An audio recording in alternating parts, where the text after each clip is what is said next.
L'idée, c'est de pouvoir faire en sorte à ce que le patrimoine d'aujourd'hui accueille également la création contemporaine d'aujourd'hui pour le patrimoine de demain. Dans vraiment cette optique de ne pas figer le patrimoine. On est sur quelque chose qui évolue au fil des siècles et le Palais Jacqueur en est la preuve. D'abord, c'était propriété privée, puis il est devenu un lieu administratif et pour redevenir un lieu plutôt de visite. Et il est toujours là, avec ses belles sculptures et le beau savoir-faire de cette époque.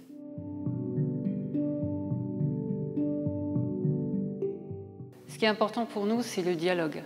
On n'est pas une salle d'exposition, on est avant tout un lieu qui, encore une fois, évolue et grâce à la création contemporaine qui va être mis en exergue et les gens vont le voir autrement. Ça, c'est extrêmement important. Les gens qui connaissent le palais vont revenir parce qu'il y a une exposition d'art contemporain et les gens qui ne le connaissent pas, ils vont être interpellés sur un dialogue en place entre le patrimoine et la création contemporaine.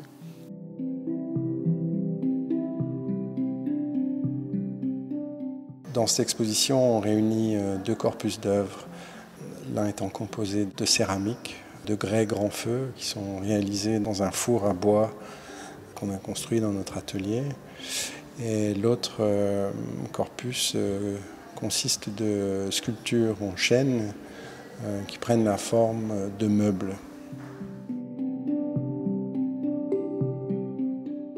Ce qui nous a intéressés dans la salle des festins, c'est deux choses. C'est d'abord l'aspect sculptural très présent et ensuite une question thématique peut-être qui est celle de la nourriture et comment est-ce qu'on peut produire des nourritures aujourd'hui.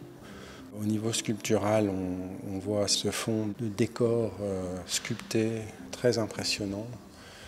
Et en présentant ces éléments mobiliers en ligne comme ça, on a souhaité créer un vis-à-vis, un panorama de décors sculptés qui viennent s'entremêler.